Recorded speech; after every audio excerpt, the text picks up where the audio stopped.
Ô t'es pas tous, bien-aimés frères et sœurs, Emmanuel Macron vient encore de taper à côté. Il vient de taper poteau comme nos frères et sœurs disent en Côte d'Ivoire.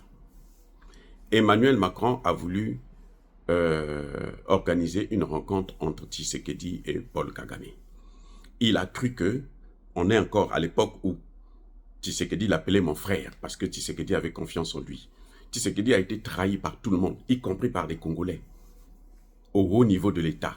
Le président de l'Assemblée, le commandant de le général Franck, comment on l'appelle, Franck Toumba, le patron de la maison militaire, mais les députés, même les membres de son propre parti, ils l'ont trahi. Les anciens chefs d'état-major comme les Chiwewe et autres.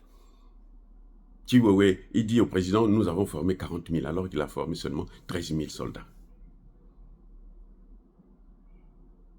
Vous voyez. Donc, ils ont tous trahi Macron. Et plutôt Tshisekedi. Ils ont tous trahi Tshisekedi, y compris Emmanuel Macron. Et ils pensent que Tshisekedi n'a pas compris. Mais Tshisekedi a compris. Parce que Tshisekedi, s'il n'avait pas compris, il allait faire le déplacement à Dar es Salaam. Là où il y avait la comédie, le théâtre. Il allait participer à cette scène de théâtre. Il ne l'a pas fait. Vous voyez, c'est pour vous dire. C'est pour vous dire, les amis. C'est fini cette affaire-là. Donc, Emmanuel Macron a convoqué encore une fois de plus Tshisekedi cette fois-ci pour que Tshisekedi vienne juste avant le sommet de Dar es Salaam. Il voulait court-circuiter le sommet de Dar es Salaam. Il s'est dit, les Africains, si les Africains résolvent ça entre eux, ce n'est pas bon pour lui. Donc, il faut que les Européens soient ceux-là qui ont pu faire asseoir Tshisekedi et Paul Kagame. Paul Kagame, bien sûr, était partant puisqu'il est sur un terrain conquis. Ce sont ses complices. Donc, il ne peut que accepter.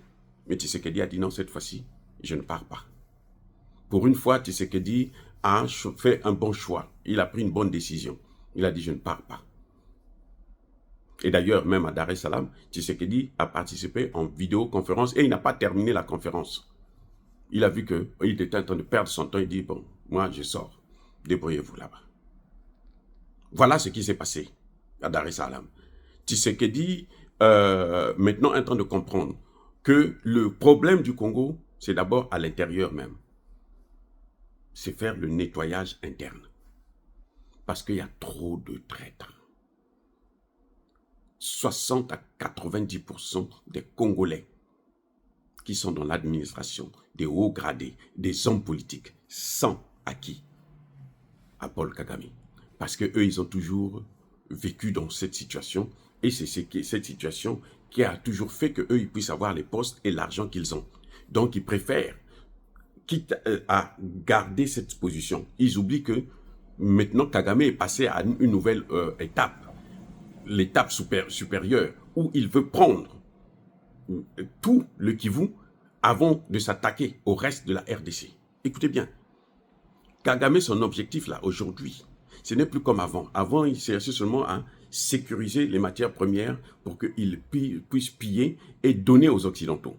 Maintenant, ils sont passés à une nouvelle offensive, une nouvelle étape. L'étape actuelle, c'est que Kagame veut prendre l'Est.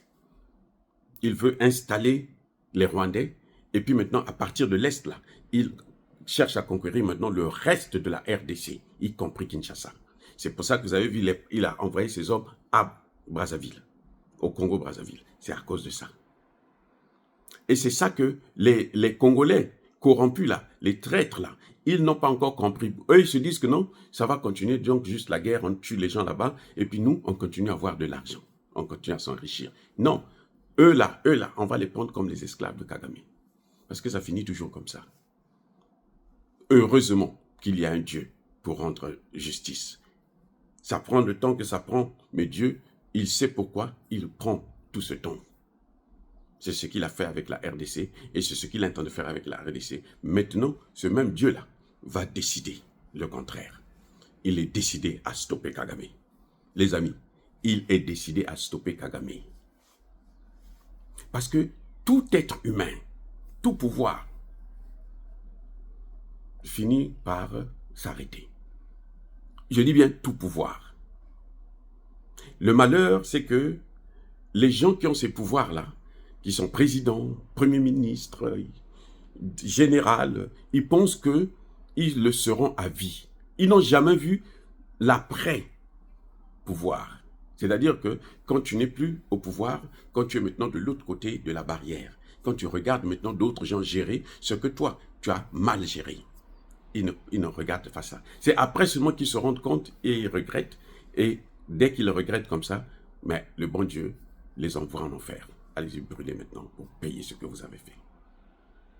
Tous les dictateurs. Vous voyez, vous avez vu Mobutu, comment il a terminé. Mobutu, jusqu'à la dernière minute, croyait qu'il allait réussir à stopper les Rwandais. Mais il ne savait pas que les Américains l'avaient lâché. Kabila est venu avec les Rwandais, mais il ne savait pas que les Rwandais allaient l'achever. Blaise Compaoré a soutenu leur politique dans toute l'Europe. Regardez ce que ça a donné, les amis. Donc, je crois que Emmanuel Macron n'a encore rien compris. Je vous ai déjà dit, et je vous le répète encore, la France a atteint le plus haut niveau de sa méchanceté, de sa haine contre l'homme noir. La France a atteint ce niveau-là. Il n'y a plus quelque chose que la France peut faire aux Africains qui va surprendre les Africains. Où les Africains vont se dire, mais non, sauf ceux qu'on manipule là, peut-être. Mais un vrai Africain, quand il voit les Français soutenir Kagame, ils savent que c'est leur habitude, c'est leur jeu. C'est la seule chose qu'ils savent faire au monde. Donc ils se disent, on est habitué avec ça, maintenant on cherche seulement. Et pendant qu'ils disent on est habitué, ils continuent à chercher des solutions pour contrecarrer cela. C'est ce que vous avez vu dans le Sahel. C'est ça que vous avez vu dans le Sahel. La France, au moment où nous parlons, au Mali, il y a des gens qui travaillent pour la France. Mais ils ne peuvent pas prospérer. C'est-à-dire que même s'ils peuvent faire chuter Assimi Goïta, ils ne peuvent pas gouverner le Mali comme ils faisaient avant. Eux-mêmes, là, ils seront rattrapés par la réalité. Parce que le peuple ne va pas les suivre. Oui. S'il y a un coup d'État aujourd'hui au Mali, au Burkina ou au Niger, celui qui va faire le coup d'État ne pourra pas gérer. Même s'il est génocidaire, il va tuer.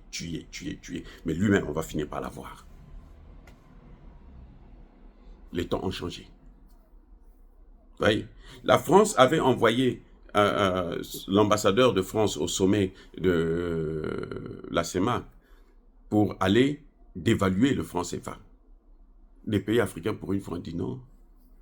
Nous avons de l'argent chez vous, sortez-nous cet argent. Faisons d'abord le compte, donnez-nous cet argent, et puis nous allons relancer nos économies au lieu de venir d'évaluer notre CFA encore. Et la France est repartie, la tête entre les cuisses. Parce qu'elle a atteint un niveau où elle ne peut plus encore faire plus de mal aux Africains. C'est fini. Elle a déjà tout fait. Elle a déjà tout fait. Tuer les dirigeants, faire des coups d'État, machin, des révolutions de couleur avec les Américains, ainsi de suite.